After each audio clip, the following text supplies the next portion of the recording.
Good morning. আরও একটি নতুন ভিডিওতে আপনাদের সকলকে স্বাগত। আমি ইসমাইল। আরেকটা দ্বীপে আপনাদেরকে নিয়ে এসেছি। আমার পিছনে দেখতে পাচ্ছেন এই যে, এটি কিন্তু মূলত রায়মঙ্গল নদী। এই রায়মঙ্গল নদীর পাশেই অবস্থান করছে আরেকটি দ্বীপ, যে দ্বীপটার নাম রয়েছে মণিপুর। সুন্দরবন মানেই যে শুধু সুন্দরে ভরা তা নয়, শুধু সুন্দরবনের জঙ্গলটাই সুন্দর, মানুষের জীবনটা কিন্তু সুন্দর নয়। এখানকার মানুষের জীবন জীবিকা খুবই কষ্টের হয়, যেটা আপনাদের সামনে আজকে আমি তুলে ধরবো। যে কাজের সঙ্গে জড়িত রয়েছে, এই যে দেখতে পাচ্ছেন এই যে জমিগুলো, এগুলো কিন্তু ধান চাষের জমি। এই নদীতে মাছ ধরে এবং চাষের জমিতে চাষ, এই দুটোই কিন্তু এদের মূল জীবিকা। চলুন ভিডিওটা সম্পূর্ণ ওয়াচ করি, নিঃসন্দেহে ভালো লাগবে। এটাই সুন্দরবনের আসল শক্তি। দেখুন একবার, বাচ্চা থেকে বড়, মহিলা থেকে পুরুষ, সবাই মিলেমিশেই, কাজের কোনো ভাগ নেই, সবাই একসঙ্গেই কাজে ঝাঁপিয়ে পড়ে এবং কাজটাকে সম্পূর্ণ করে। এখানকার জীবন খুবই কঠিন, তবু সুন্দর। কারণ সুন্দরবন শুধু বন নয়, এটা মানুষের হৃদস্পন্দন। মানে তুমি স্কুলে পড়ো তো? হ্যাঁ, হ্যাঁ, কোন ক্লাসে পড়ো? 5-এ। ক্লাস 5-এ পড়ো। তোমার নাম কি? সাথী সিং। সাথী সিং। পড়াশোনা করবে মন দিয়ে, হ্যাঁ? বলো কত পেয়েছো ইংরেজিতে? তুমি পড়াশোনা করে কি হতে চাও? তোমার কি হওয়ার ইচ্ছা রয়েছে? আমার দিকে তাকেই বলো। আমার দিকে দাও, তুমি দাও, আর পরে কাজ করবে আবার। বলো, আমার দিকে তাকাও, আমার দিকে বলো, তুমি পড়াশোনা করে কি হতে চাও? তুমি বড় হয়ে তোমার কি হওয়ার ইচ্ছা রয়েছে? বলো। পুলিশ হওয়ার ইচ্ছা রয়েছে? বন্ধুরা, সবাই এই ছোট্ট সোনামণির জন্য মন থেকে আশীর্বাদ করে দিও, এর মনস্কামনা যেন সম্পূর্ণ পূর্ণ হয়। আচ্ছা, ঠিক আছে, কাজ করো। আচ্ছা দাদা, বলছিলাম, না এটা যেটা করছেন ওটা কি বলে? ওটা হাতে কুলো, ওটা দিয়ে করে পাখা করে না অনেকে? পাখাই করে। আমাদের এখানে কারেন্ট অনেকটা দূর, কারণ একটা দূরে না, ওই তো বাড়ি থেকে টেনে আনতে হবে। তারপর পাখা নেই, অত বড় পাখা, ওই জন্য। এটাই মূলত গরমের ধান না দিদি ভাই? বর্ষার ধান এটা। তো এখানে মূলত দুটি করে চাষ হয় এইসব জমিগুলোতে। দুটি ধানের চাষ হয়, একটি গরমের, একটি বর্ষার ধান। এখন এই বর্ষার ধানটাই উঠলো, আপনাদেরকে দেখালাম। এইসব দিদিভাইরা এইসব ঝাড়াঝাড়ি করছে। আর ওটাই নতুন করে চাষের ওই যে ধানের বীজগুলো রেখেছে, ওইগুলো এখন রোয়া হবে। আর ওটাই হবে গরমের ধান। ওটাই গরমের না, ওটাই গরমের ধান হবে। চলুন আপনাদেরকে এই ধানগুলো কোথায় নিয়ে যাই। ঠিক আছে দিদিভাই, ভালোভাবে কাজ করুন আপনারা।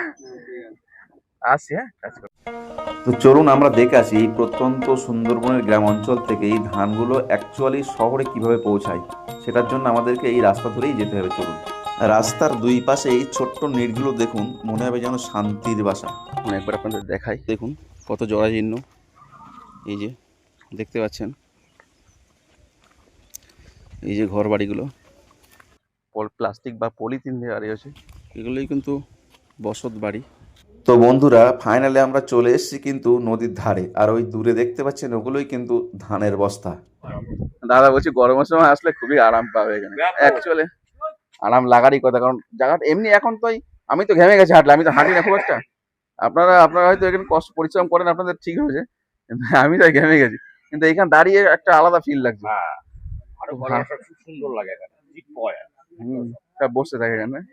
কারেন্টের এখানে কোনো লাইটের ব্যবস্থা চলছে না? কারেন্ট ঢুকেছে না? এবার লোড করতে শুরু করেছেন নাকি? ঠিক আছে, কাজ করুন। হ্যাঁ হ্যাঁ, না ঠিক আছে, করুন করুন।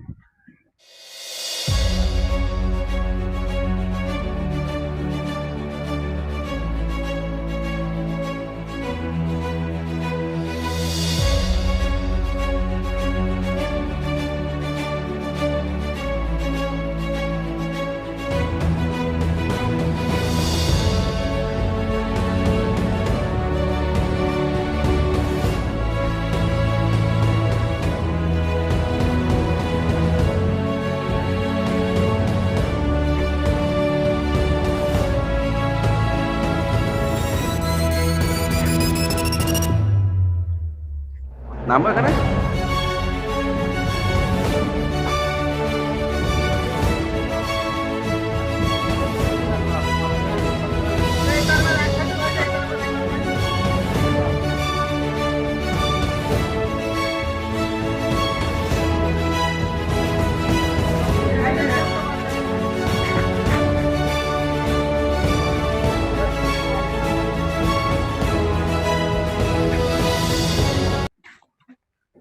এই যে দেখুন ভুট্টার ভিতরে কতটা জায়গা দেখুন, অবাক হয়ে যাবেন জায়গা দেখলে, কতটা জায়গা। এই বস্তা কত টাকা ধরবে, কত বস্তা ধরবে এতে? ধরবে 1500 বস্তা? হ্যাঁ।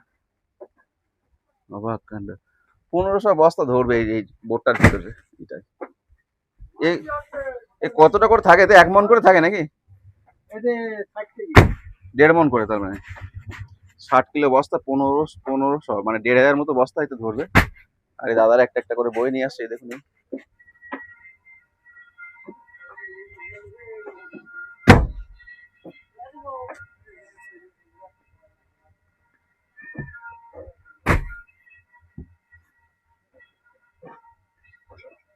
এই তো বিভিন্ন লোকের রয়েছে, পাইল হয়ে যাবে না, একসঙ্গে হয়ে যাবে না? সেটিং করা আছে? লেখা আছে, এই পাশে, এই পাশে, এই পাশে। ও বস্তায় নাম লেখা রয়েছে। কিটা খাটি হবে ভাই? দিবেন? ঠিক আছে দাদা, আসছি। হ্যাঁ, কাজ করুন, আপনারা ব্যস্ত রয়েছেন, কাজ করুন।